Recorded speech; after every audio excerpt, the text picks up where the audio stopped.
Hay un momento exacto en la historia en que el hombre más poderoso del mundo comprendió que el poder no lo había protegido de nada.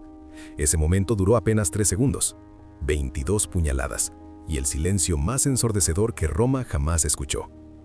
Roma, el año 44 a.C., la ciudad más grande del mundo conocido. 1 millón de almas viviendo bajo la sombra de un solo hombre. Un hombre que había conquistado las Galias, cruzado el Rubicón, derrotado a Pompeyo y doblegado a Egipto. Un hombre que muchos llamaban divino, y que otros en secreto ya habían condenado a muerte. Su nombre era Gaius Julius Caesar, y esta es la historia de cómo el hombre que creyó haber dominado a Roma nunca pudo dominar a quienes dormían bajo su mismo techo. Esta es la historia de la traición más célebre de la historia humana, no porque fuera la más brutal, sino porque fue ejecutada por aquellos a quienes él más amaba. Pero antes de llegar a los idus de marzo, antes del puñal y la sangre y el colapso de un hombre sobre el suelo del Senado, necesitamos entender algo fundamental. Nadie traiciona a quien no ha amado primero, y la profundidad de una traición siempre es proporcional a la profundidad de la confianza que destruye.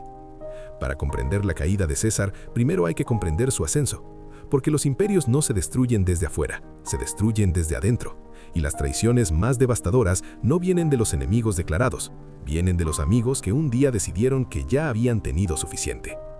Julio César no fue simplemente un general afortunado, fue quizás el político más brillante que el mundo antiguo produjo, un hombre capaz de leer a las personas con la misma precisión con que leía el terreno de batalla. Sabía cuándo avanzar y cuándo retroceder, sabía cuándo perdonar y cuándo destruir. Sabía, casi siempre, qué quería cada hombre que se cruzaba en su camino. Se dice que César era capaz de dictar hasta 7 cartas al mismo tiempo a distintos escribas, que dormía 4 horas y despertaba más fresco que los hombres que habían dormido 10, que podía memorizar el nombre de cada uno de sus 10.000 soldados, que nunca olvidaba un favor ni una ofensa. Pero esta noche, en algún banquete de Roma, alguien ya ha tomado una decisión. Alguien que sonríe mientras sostiene su copa.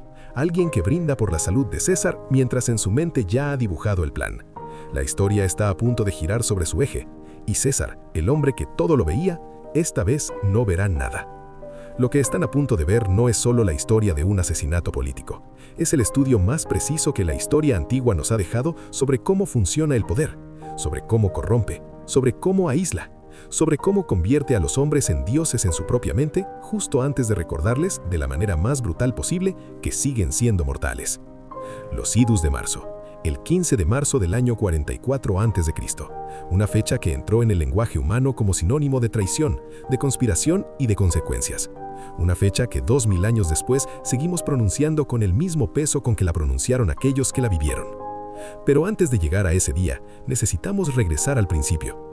Necesitamos entender quién era realmente Julio César antes de que se convirtiera en el hombre que creyó haber dominado a Roma.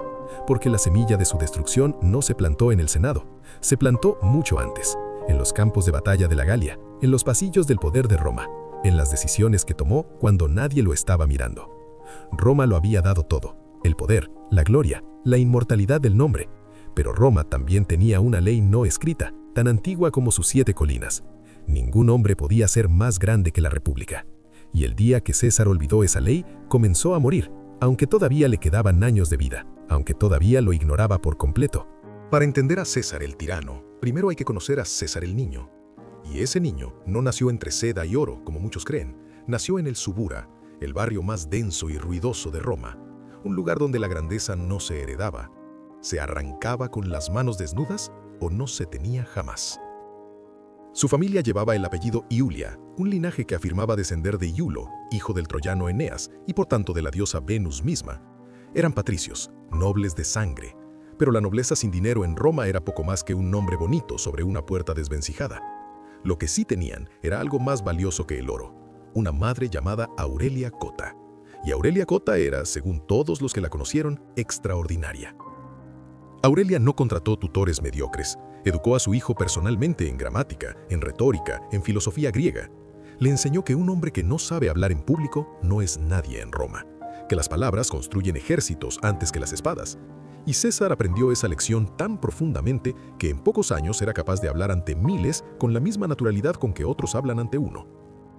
A los 15 años, César perdió a su padre de manera abrupta y sin heroísmo, un colapso repentino mientras se vestía por la mañana. Y con esa muerte, la responsabilidad de la familia cayó de golpe sobre sus hombros. Pero lo que habría aplastado a otro joven, a César, lo encendió. Porque la pérdida temprana tiene dos efectos posibles en un hombre. O lo paraliza, o le enseña que el tiempo es el único recurso que no puede recuperarse. Cuando Sila tomó Roma y comenzó sus purgas políticas, César tenía 17 años y ya tenía enemigos poderosos. Su tía Julia era viuda de Mario, el gran enemigo de Sila. César mismo había sido designado sacerdote de Júpiter por el bando de Mario, lo que lo convertía en objetivo político. Sila quería su cabeza, y lo que hizo César en respuesta a esa amenaza reveló por primera vez lo que este joven era capaz de hacer bajo presión. César se negó a divorciarse de Cornelia, una negativa suicida. Sila tenía el poder absoluto de Roma y César era un adolescente sin ejército, sin fortuna y sin aliados suficientes. Pero no cedió. Y cuando sus intercesores lograron finalmente que Sila lo perdonara, el dictador pronunció una frase que entró en la historia. Tened cuidado con ese joven mal ceñido, porque en él hay muchos Marios. Sila lo veía, Sila lo entendía, y sin embargo lo dejó vivir. Ese fue el primer gran error que alguien cometió con Julio César. Tenía 25 años cuando los piratas cilicios capturaron su barco frente a la isla de Farmacusa. Los piratas pidieron 20 talentos de plata como rescate. Y entonces ocurrió algo que nadie que hubiera sido secuestrado jamás había hecho antes. César se rió y les dijo que él valía al menos 50. Durante 38 días, César vivió entre piratas como si fuera su comandante. Les ordenaba silencio cuando dormía, participaba en sus juegos y siempre ganaba.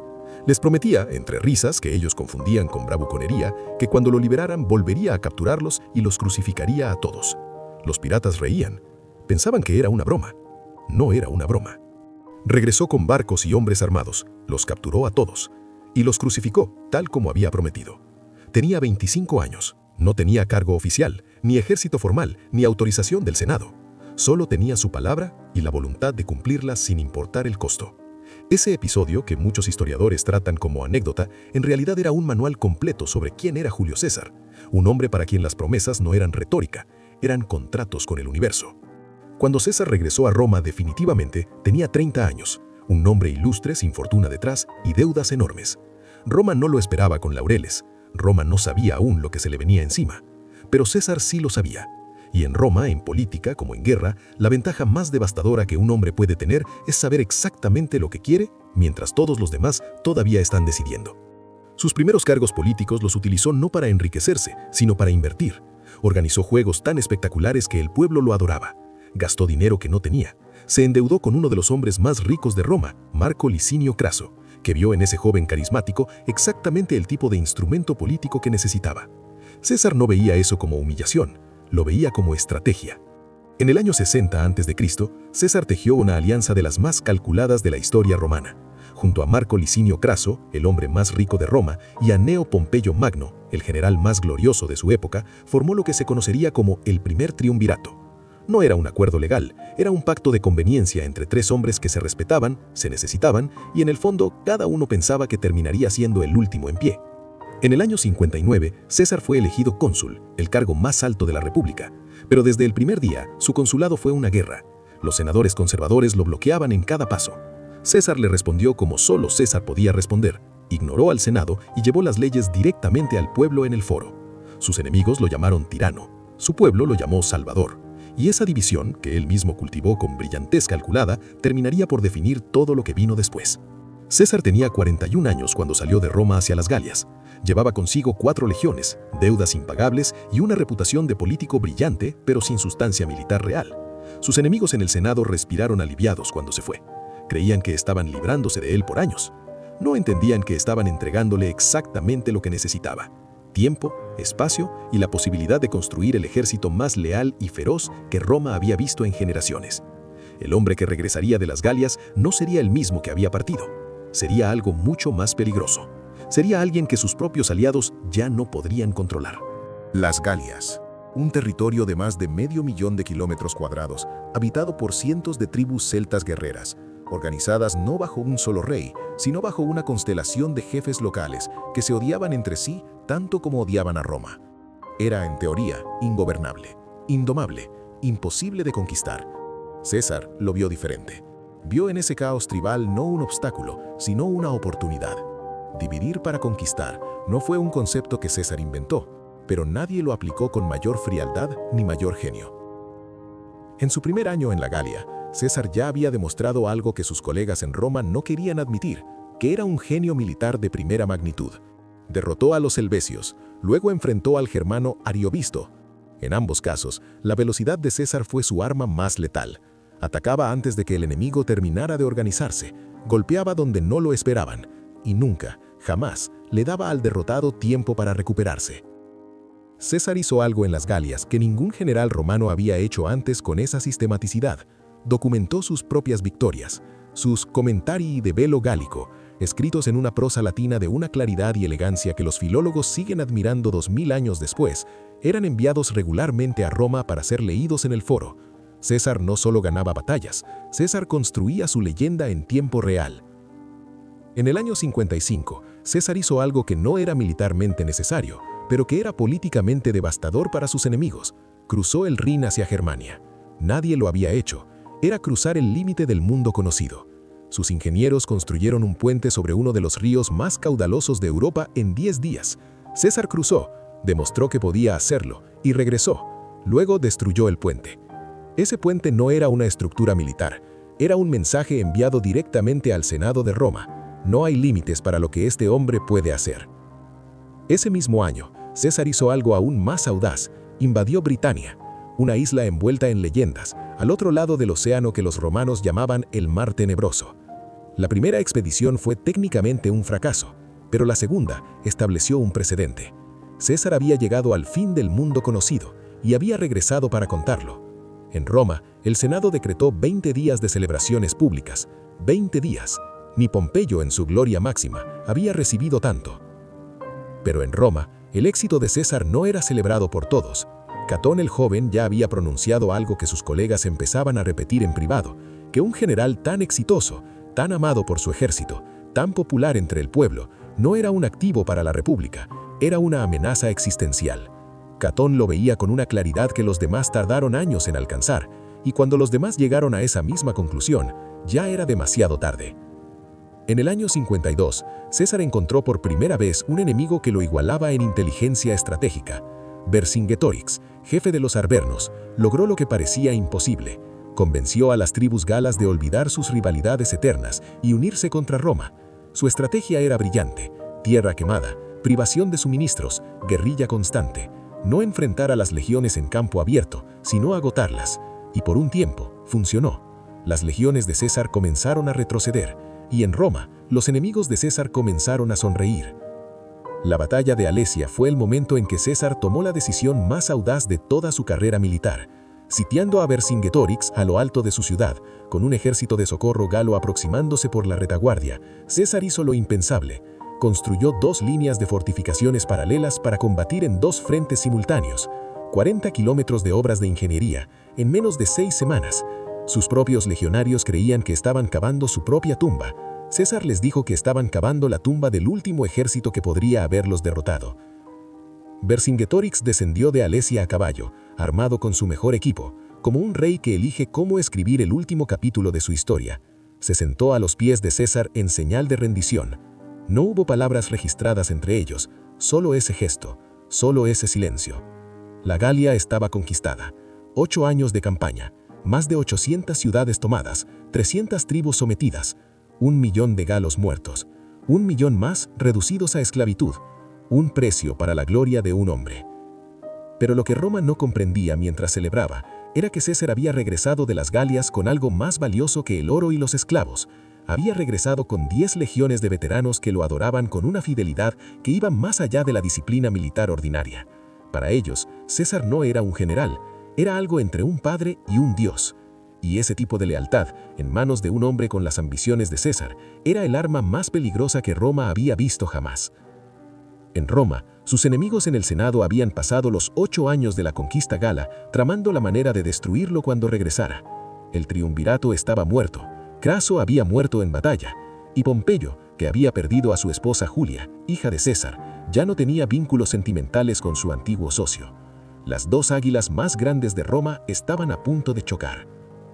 La noche del 10 al 11 de enero del año 49 a.C., César se detuvo en la orilla norte del Rubicón con la Legio 13 Gémina. Cruzar ese río con tropas armadas era cruzar el punto de no retorno. era declarar la guerra civil, era apostar todo lo que había construido en 40 años de vida contra la posibilidad de que Roma aceptara lo que él ya era, el hombre más poderoso del mundo conocido. Sus generales esperaban, el río esperaba, la historia esperaba. Alea iacta est, dijo César, la suerte está echada. Y cruzó. Con esas 3 palabras y ese paso sobre el Rubicón, César no solo inició una guerra civil, inició el proceso que transformaría a Roma de república en imperio. En 4 años, César hizo algo que ningún romano había hecho antes. Derrotó a Pompeyo, sometió a Egipto, venció en África, en Hispania, en Oriente. Regresó a Roma como dictador perpetuo, el único cargo que no tenía término legal. Era, para todos los efectos prácticos, el rey de Roma, el único título que Roma en su orgullo republicano nunca le daría formalmente.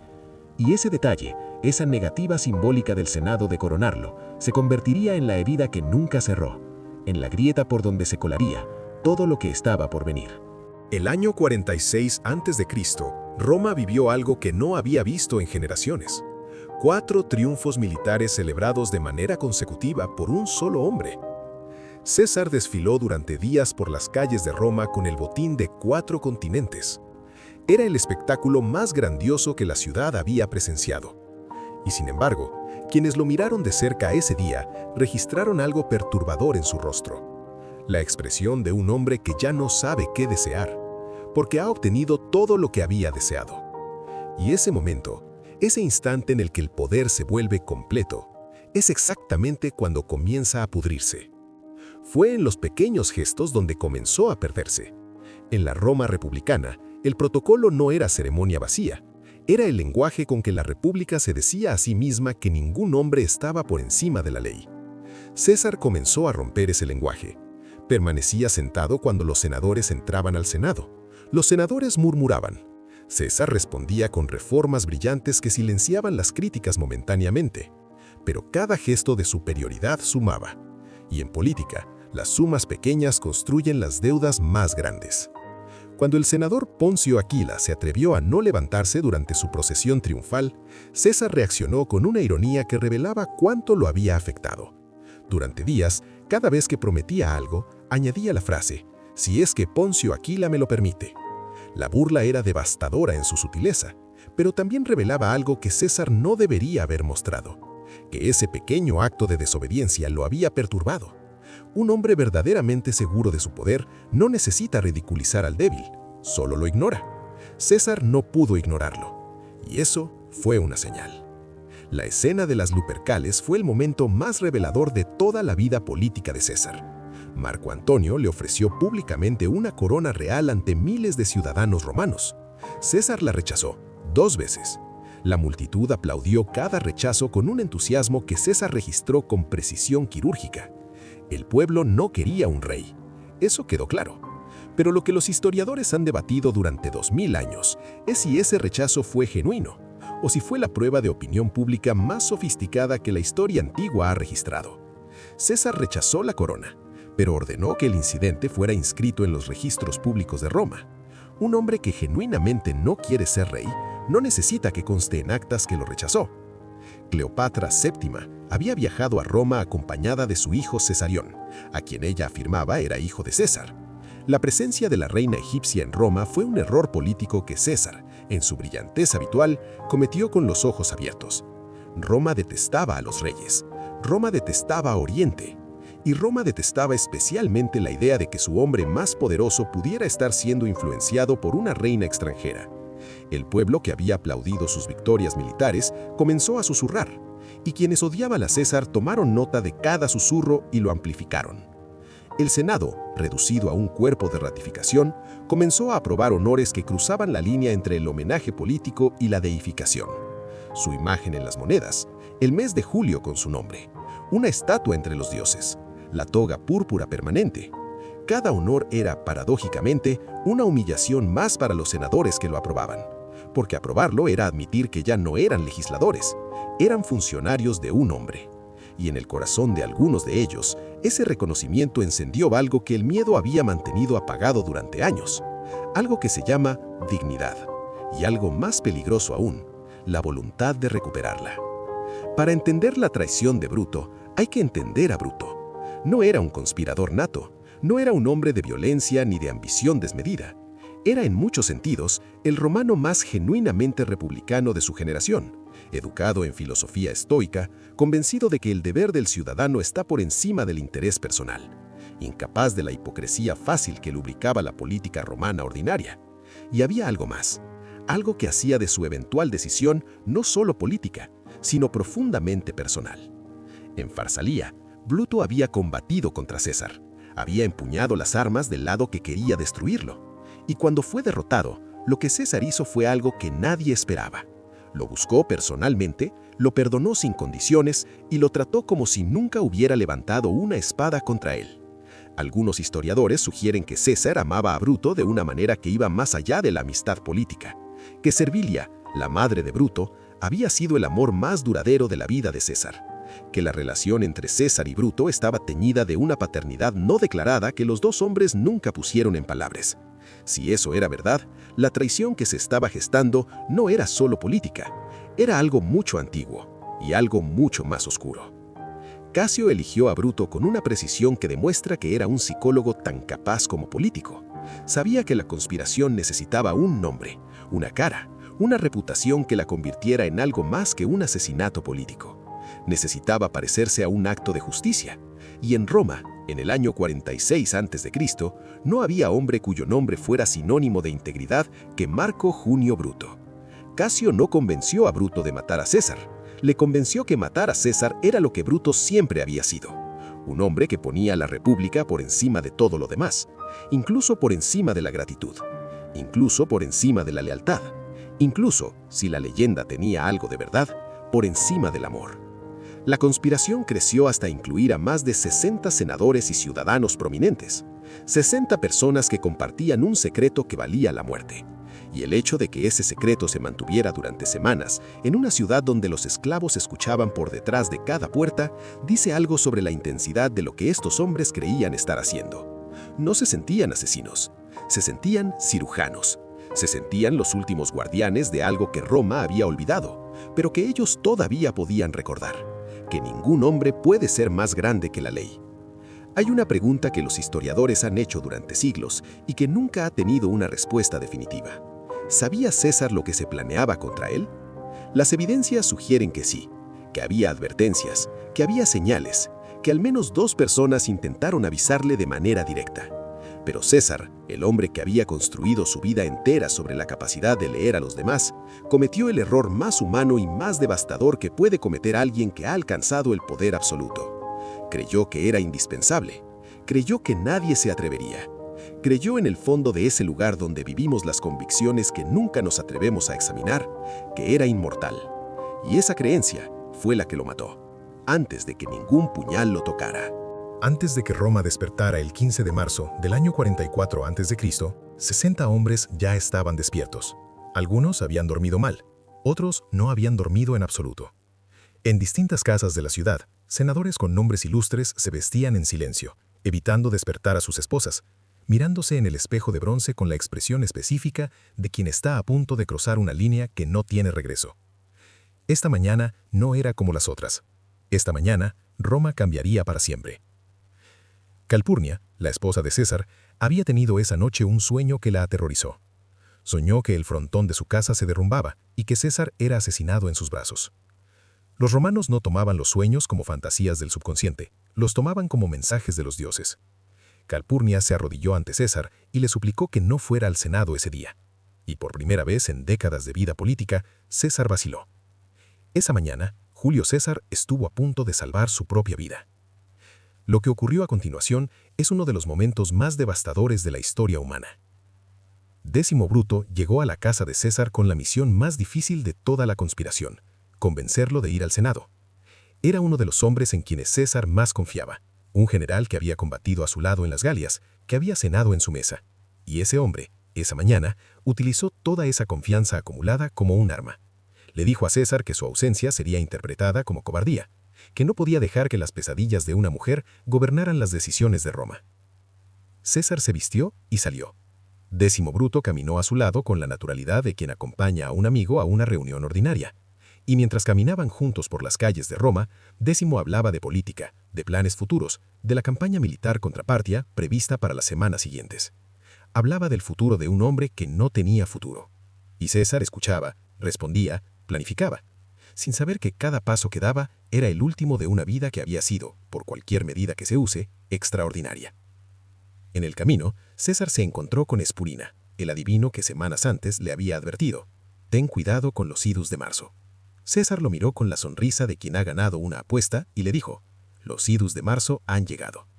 Espurina lo miró a los ojos y respondió con 4 palabras que la historia conservó como uno de sus momentos más perfectamente construidos: «Han llegado, pero no han pasado». César siguió caminando. No miró atrás. Un maestro griego llamado Artemidoro había logrado descubrir la conspiración y había escrito los nombres de todos los conjurados en un pergamino. «Lee esto solo y de inmediato», le dijo. «Es urgente y personal». César tomó el pergamino. Lo tuvo en sus manos. En sus propias manos tuvo la lista completa de los hombres que iban a matarlo en menos de una hora. Pero había demasiada gente a su alrededor, demasiado ruido político. César guardó el pergamino sin leerlo. Entró al teatro de Pompeyo con la lista de sus asesinos bajo el brazo, y nunca llegó a abrirla.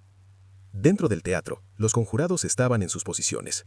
Habían planificado cada detalle. Algunos rodeaban su silla de manera natural, como si simplemente hubieran llegado antes. Otros bloqueaban las salidas. Marco Antonio, el único hombre con fuerza y lealtad suficientes para haber podido detener lo que iba a ocurrir, había sido entretenido deliberadamente en el exterior del teatro. El escenario estaba listo. Solo faltaba que el protagonista tomara su lugar. Fue Tulio Cimber quien dio la señal. Se acercó a César con una petición rutinaria, y cuando César comenzó a rechazarla, Cimber agarró su toga con ambas manos y la jaló hacia abajo. En ese gesto, en ese tirón de tela, César lo entendió todo. En una fracción de segundo, el hombre más inteligente de Roma procesó lo que estaba ocurriendo. La disposición de los cuerpos en la sala, la ausencia de Marco Antonio, el pergamino sin leer bajo su brazo, las advertencias ignoradas, los sueños de Calpurnia. Todo llegó, demasiado tarde, con la claridad brutal que solo tiene la comprensión, cuando ya no sirve de nada. El primero en atacar fue Publio Servilio Casca. El golpe fue torpe, impreciso, el golpe de un hombre que en el último segundo dudó. César agarró su brazo. Los senadores no conspiradores huyeron en estampida. Los conjurados avanzaron desde todas las direcciones simultáneamente. César resistió, se movía, esquivaba, usaba su toga como escudo improvisado. Era un soldado que había sobrevivido décadas de guerra, y durante un momento terrible, luchó. Recibió 22 puñaladas. Los médicos que examinaron su cuerpo después determinaron que solo una de ellas fue mortal, la segunda, que penetró el pecho. Las otras 21 fueron los golpes de hombres que en el último momento no pudieron matar clínicamente al hombre que estaban matando. Y César, que había resistido a todos los demás, que había seguido de pie entre el dolor y la sangre, al ver a ese rostro, hizo algo que ninguna fuente histórica ha logrado explicar completamente. Cuando César vio a Bruto entre sus atacantes, según la tradición que Suetonio registró, dijo en griego: «Kai su teknon», y tú, hijo. 3 palabras, que pueden interpretarse como una maldición, como una pregunta, o como una expresión de dolor que va mucho más allá de lo político. «Y tú, hijo». Después de esas palabras, César se cubrió el rostro con su toga y dejó de resistir. Como si en ese instante hubiera decidido que ya no había nada que valiera la pena defender. El hombre que cruzó el Rubicón murió cubriéndose la cara, no del dolor de las heridas, del dolor de la mirada de Bruto. El cuerpo de Julio César quedó tendido al pie de la estatua de Pompeyo Magno. El hombre a quien había derrotado en vida lo contemplaba ahora desde el mármol con esa serenidad que solo tienen los muertos y las estatuas. 3 esclavos encontraron el cuerpo y lo llevaron a su casa en una litera, con un brazo colgando fuera manchando el suelo de Roma con la sangre del hombre más poderoso que esa ciudad había producido. Calpurnia lo esperaba en la puerta, la misma puerta que él había cruzado esa mañana sin mirar atrás. Los conjurados salieron del teatro gritando que habían restaurado la libertad de Roma. Bruto alzó su puñal ensangrentado como un trofeo, pero la ciudad no respondió como ellos habían imaginado. No hubo celebración espontánea, no hubo el alivio colectivo que Bruto había anticipado. Hubo silencio. Y en ese silencio, quienes tenían la capacidad de leerlo correctamente podían escuchar algo que los conspiradores no habían calculado: que el pueblo de Roma no amaba la república en abstracto. El pueblo de Roma amaba a César. Y el pueblo que ama a un hombre no celebra su muerte, la espera. Esa noche, mientras Calpurnia velaba el cuerpo de su esposo en silencio, Roma comenzó a cambiar de una manera que ninguno de los 60 hombres que empuñaron un puñal ese día había anticipado. Porque al matar a César para salvar la República, lo que hicieron fue exactamente lo contrario: convertir a César en un mártir, en una leyenda, en algo más grande de lo que había sido en vida. Y pusieron en marcha la cadena de eventos que en menos de 20 años transformaría definitivamente a Roma en lo que sus asesinos más temían: un imperio gobernado por un solo hombre, el sobrino nieto de César, Augusto, el primer emperador de Roma. Los días que siguieron al asesinato de César fueron los días más confusos y más peligrosos que Roma había vivido desde la guerra civil. Nadie sabía qué había ocurrido exactamente. Los rumores se multiplicaban a la velocidad que solo tienen las noticias en las ciudades que no tienen periódicos. Que habían matado a César, que habían matado a varios senadores, que los esclavos se estaban levantando. Cada rumor era falso, pero el miedo que generaban era completamente real. Y en el vacío de poder que el asesinato había creado, ese miedo era el único gobierno que Roma tenía. El funeral de César fue el momento en que la historia giró definitivamente, y los conjurados lo vieron girar sin poder hacer nada para detenerlo. Marco Antonio había negociado con el Senado el derecho a pronunciar el discurso fúnebre. Bruto lo permitió. Quería parecer magnánimo, quería que Roma viera que la conspiración no era tiranía sino justicia. Ese error, esa única concesión a la apariencia de moderación, fue el error que lo destruyó. Porque Marco Antonio no era orador. Marco Antonio era un arma. El discurso de Marco Antonio sobre el cuerpo de César es, posiblemente, el acto de oratoria política más devastadoramente eficaz de la historia antigua. No atacó directamente a los conspiradores. Los llamó hombres honorables, una y otra vez, con una ironía tan cargada que cada repetición sonaba más como una acusación que como un elogio. Leyó el testamento de César, en el que el dictador dejaba dinero a cada ciudadano romano y sus jardines privados al pueblo. Y luego, en el momento calculado con precisión milimétrica, levantó la toga ensangrentada de César ante la multitud. Cuando Marco Antonio levantó esa toga ante el pueblo de Roma, la República murió definitivamente. No había muerto con los puñales, había muerto en ese instante, en ese gesto, en ese trozo de tela perforada que convirtió la muerte de un político en el martirio de un padre del pueblo. El foro estalló. Los ciudadanos tomaron los bancos del foro para hacer una pira funeraria improvisada. Sacaron antorchas de los templos. Quemaron el cuerpo de César en el centro de Roma, rodeados de fuego y de furia. Y luego tomaron las antorchas y fueron a buscar a los conspiradores. Bruto y Casio huyeron de Roma en los días posteriores al funeral. Las casas de varios conspiradores fueron atacadas. En el caos, el poeta Sina, que no tenía ninguna relación con la conspiración, fue confundido con el senador del mismo nombre y linchado en la calle. Cuando alguien le gritó que era el poeta, no el senador, la multitud respondió que no importaba. Ese detalle, esa muerte de un inocente por su nombre, es el momento en que queda claro que lo que Marco Antonio había desatado con su discurso no era justicia. Era algo que ninguno de los actores de ese drama podía ya no controlar. Cuando Octavio llegó a Roma para reclamar su herencia, nadie lo tomó en serio. Marco Antonio lo recibió con una condescendencia que bordeaba el insulto. Era demasiado joven, demasiado delgado, demasiado sin historia militar. Pero Octavio tenía algo que nadie supo valorar correctamente en ese primer momento. Tenía el nombre de César. Y en la Roma del año 44 a.C., ese nombre era el activo político más valioso que existía. Octavio lo sabía, y comenzó a usarlo con una paciencia y una frialdad que harían palidecer, incluso, a su tío adoptivo. Lo que vino después del asesinato de César fue exactamente lo que los conjurados habían jurado prevenir. Más guerra civil, más sangre, más destrucción de la república que creían salvar. Bruto y Casio fueron derrotados en Filipos. Ante la derrota, ambos se suicidaron. Casio primero, creyendo erróneamente que Bruto también había caído. Bruto después, al conocer la muerte de su compañero. Los libertadores de Roma murieron por su propia mano en un campo de batalla de Macedonia, a miles de kilómetros de la ciudad que creían haber salvado. Se dice que en sus últimas horas, Bruto admitió algo que los historiadores han debatido desde entonces: que la virtud, en la que creía con toda la convicción de su vida, no era suficiente por sí sola. Que un hombre virtuoso en un mundo que no quiere la virtud no triunfa, simplemente muere con más dignidad que los demás. Marco Antonio, al conocer la muerte de Bruto, ordenó que lo cubrieran con su mejor capa militar. Era el único homenaje que podía rendirle, el único que Bruto habría aceptado. En la batalla de Accio, Marco Antonio cometió el mismo tipo de error que César había cometido 13 años antes. Confundió lo personal con lo político. Cuando Cleopatra retiró su escuadra del combate, Marco Antonio la siguió. Abandonó su flota en el punto más crítico de la batalla más importante de su vida. Sus almirantes no podían creerlo, sus soldados no podían creerlo.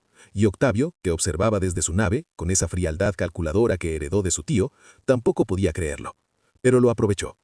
Marco Antonio murió en Alejandría, mal herido por su propia espada, creyendo que Cleopatra había muerto antes que él. Cuando supo que estaba viva, pidió que lo llevaran ante ella. Murió en sus brazos en el palacio de los Ptolomeos, rodeado de la magnificencia de Egipto, lejos de Roma, lejos de las legiones que había comandado, lejos de todo lo que había sido. Cleopatra sobrevivió apenas unas cuantas semanas más. Cuando Octavio le hizo saber que sería llevada a Roma para desfilar encadenada en su triunfo, Cleopatra eligió la única salida que le quedaba. Murió como había vivido, en sus propios términos. Lo que César intentó obtener por la fuerza, Augusto lo obtuvo por paciencia. Lo que César hizo visible y provocador, Augusto lo hizo invisible y permanente. Nunca se llamó rey, nunca se llamó dictador, se llamó princeps, el primero entre iguales. Una ficción republicana que todos sabían que era una ficción, pero que nadie cuestionó, porque el precio de cuestionar ficciones políticas lo había visto Roma pagar demasiadas veces en demasiada sangre. El Imperio Romano había nacido. Y había nacido no a pesar del asesinato de César, sino precisamente gracias a él. Los conjurados no impidieron el imperio, lo aceleraron. Ninguno de los asesinos de César murió en su cama. Bruto en Macedonia, Casio en Macedonia, Décimo Bruto, casado y decapitado meses después. Los demás conspiradores dispersados, perseguidos, muertos en batallas o suicidados antes de ser capturados. Como si la historia tuviera una contabilidad propia, implacable y sin excepciones. El que derriba al gigante debe estar preparado para ocupar su lugar, o para ser aplastado por lo que cae. El Senado romano declaró a Julio César un dios, Divus Iulius. El hombre que no pudo ser rey en vida fue convertido en deidad tras la muerte, y su nombre sobrevivió a todo, al imperio que creó, a las legiones que lo adoraban, a los emperadores que lo sucedieron. César se convirtió en título. César, Kaiser, Zar, César. 2000 años después, el nombre de un hombre nacido en el Subura de Roma sigue siendo sinónimo de una sola cosa, en todos los idiomas del mundo: poder absoluto. Sobre la piedra que marca el lugar donde fue quemado el cuerpo de Julio César en el Foro Romano, hay flores todos los días. 2000 años después, sin que nadie lo organice, sin que ningún estado lo promueva, los visitantes siguen dejando flores sobre esa piedra. Es el homenaje más largo de la historia humana a un solo hombre, y dice algo sobre el poder que no dicen los libros de historia. Que la grandeza verdadera, la que deja marca en el tiempo, no es la que construye imperios, es la que construye algo en la imaginación humana que ningún puñal puede alcanzar. César fue asesinado, pero no pudo ser matado. 2000 años. Eso es lo que nos separa de los idus de marzo. 2000 años de historia, de tecnología, de filosofía política, de revoluciones, de constituciones, de democracias y de dictaduras. 2000 años en los que el ser humano ha construido sistemas cada vez más sofisticados para evitar que un solo hombre acumule demasiado poder. Y sin embargo, aquí estamos, todavía haciendo las mismas preguntas que Roma no supo responder, todavía viendo los mismos patrones, todavía cometiendo, con nombres distintos y tecnologías distintas, errores que tienen exactamente la misma forma que los de hace 20 siglos. La historia de César no es una historia sobre Roma, es una historia sobre el poder. Y el poder no ha cambiado en 2000 años. Ha cambiado de traje, de idioma, de herramientas. Pero su lógica interna, la manera en que seduce, la manera en que corrompe, la manera en que aísla a quien lo posee y destruye a quienes lo rodean, esa lógica es idéntica hoy a lo que era en el año 44 a.C. Lo que ocurrió en el Teatro de Pompeyo es un manual de comportamiento humano que sigue siendo completamente vigente. Y las lecciones que contiene no son para los historiadores, son para cualquiera que alguna vez haya tenido, buscado o perdido poder sobre otros seres humanos. Primera lección. El poder absoluto no produce claridad, produce ceguera. César era en muchos sentidos el hombre más inteligente de su época, y sin embargo cometió errores de percepción que cualquier ciudadano romano de a pie no habría cometido. Ignoró advertencias que eran obvias, desestimó señales que eran inequívocas, creyó que su genio lo hacía inmune a las leyes que gobiernan a los mortales ordinarios. El poder no lo volvió más inteligente, lo volvió más ciego. Y esa ceguera específica ocurre siempre. Ocurre en las empresas, en los gobiernos, en las familias, en cualquier estructura donde un ser humano acumula demasiada autoridad durante demasiado tiempo, sin mecanismos reales de corrección. Segunda lección. Las convicciones más peligrosas son las que se creen más puras. Bruto no era un hombre malvado, era posiblemente el hombre más honesto de Roma, y precisamente por eso fue el instrumento más eficaz de la destrucción que desencadenó. Porque su honestidad era también su punto ciego, Creyó que actuar desde principios elevados garantizaba resultados elevados. La historia no juzga las intenciones, juzga las consecuencias. Los principios, sin comprensión del mundo real en que operan, son instrumentos de destrucción tan eficaces como la peor de las ambiciones. Tercera lección. Cuando alguien te invite a participar en algo grande y justo, examina sus motivos antes de examinar los tuyos. Casio tenía razones republicanas genuinas para querer eliminar a César, pero también tenía agravios personales, ambiciones frustradas y resentimientos que nunca procesó honestamente. La mezcla de ambas cosas no hizo su causa más poderosa, la hizo más frágil. Cuando una causa necesita ser purificada de motivaciones personales para ser legítima, el primer paso no es examinar a los demás, es examinarse a uno mismo. Cuarta lección. Quien controla la narrativa, controla el resultado. Bruto ganó el debate filosófico sobre si César debía morir. Bruto perdió Roma completamente porque Antonio ganó el debate emocional sobre lo que significaba esa muerte. Los seres humanos no tomamos decisiones colectivas basadas en argumentos racionales. Las tomamos basadas en emociones que los argumentos racionales activan o suprimen. Bruto habló a la razón de Roma. Antonio habló al corazón de Roma. Y el corazón siempre llega primero. Quinta lección. El poder más peligroso es el que no se ve. César fue asesinado porque era visible, porque nombró su poder con nombre propio y lo exhibió con una transparencia que sus enemigos pudieron atacar. Augusto tomó exactamente el mismo poder y lo hizo invisible, envolviéndolo en formas republicanas vacías. El resultado fue un gobierno que duró siglos en lugar de décadas. El poder que necesita ocultarse para sobrevivir revela precisamente en ese ocultamiento su propia ilegitimidad. Y las instituciones que permiten ese ocultamiento son tan responsables del resultado como quienes ejercen el poder. Sexta lección. Perdonar sin entender por qué ocurrió la ofensa no es magnanimidad, es aplazar el problema. César perdonó a Bruto con una generosidad que era también una forma de arrogancia. Creyó que su perdón transformaría la lealtad de Bruto en algo incondicional. No entendió que Bruto no lo había traicionado por ingratitud, sino por una convicción que el perdón de César no podía tocar. En las relaciones personales, en los equipos de trabajo, en las organizaciones políticas, el perdón que no va acompañado de una comprensión honesta de lo que generó la ruptura es una bomba con temporizador. Hay algo que ocurre cuando uno camina físicamente por el Foro Romano. Algo que los libros de historia no pueden reproducir completamente. La escala humana del lugar. El hecho de que esas columnas, esas piedras desgastadas, no son monumentos a algo abstracto. Son el escenario de decisiones tomadas por personas reales, que tenían miedo y ambición y principios y puntos ciegos exactamente como nosotros. César no era un personaje de ficción. Era un hombre que tuvo una infancia, que perdió a su padre a los 15 años, que tuvo deudas y amores y miedos que nunca escribió en ningún pergamino. Y Bruto era un hombre que intentó hacer lo correcto, y destruyó todo lo que amaba. Esas no son tragedias antiguas, son tragedias humanas, y las tragedias humanas no tienen fecha de vencimiento. La historia de César nos hace preguntas que son incómodas precisamente porque son personales. ¿Cuándo fue la última vez que confundiste tus deseos con tus derechos? ¿Alguna vez has sido el Bruto de alguien? La persona en quien alguien confió completamente y que un día decidió que sus principios eran más importantes que esa confianza? ¿Alguna vez has sido el César, el que llegó tan alto que dejó de escuchar las advertencias de quienes lo amaban? Estas no son preguntas históricas, son preguntas de hoy, son preguntas de ahora. Julio César fue asesinado un martes de marzo en una sala que olía a mármol y a miedo. Sus asesinos creyeron que mataban a un hombre. En realidad estaban creando una leyenda que duraría más que Roma, más que el latín, más que el imperio que tanto temían. Bruto creyó que actuaba por la libertad.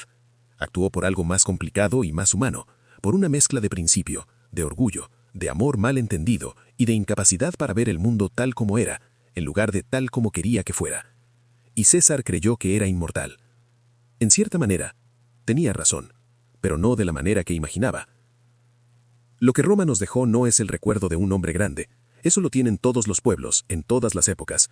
Lo que Roma nos dejó a través de la vida y la muerte de César es el mapa más detallado que la historia antigua produjo de cómo funciona el poder cuando lo ejerce un ser humano sin los frenos que lo mantienen humano. Y ese mapa no ha caducado. No caducará. Porque mientras los seres humanos sigamos siendo lo que somos, mientras el poder siga siendo lo que es, la historia de César no será historia, será espejo. Hay una nota entre las flores de hoy. Alguien le escribió algo a César esta mañana. No sabemos qué dice. No importa qué dice. Lo que importa es que alguien creyó que valía la pena escribirlo. Que a través de 2000 años de historia, de guerras y de imperios y de revoluciones y de todo lo que ha ocurrido en este planeta desde aquella mañana de marzo, algo de lo que fue este hombre llega todavía hasta nosotros con suficiente fuerza para merecer una respuesta. Eso es lo que sobrevive cuando todo lo demás perece. No el poder, no el imperio, no las legiones, ni el oro, ni las conquistas, sino la historia que contamos sobre quiénes fuimos, y la pregunta que esa historia nos hace, sobre quiénes somos.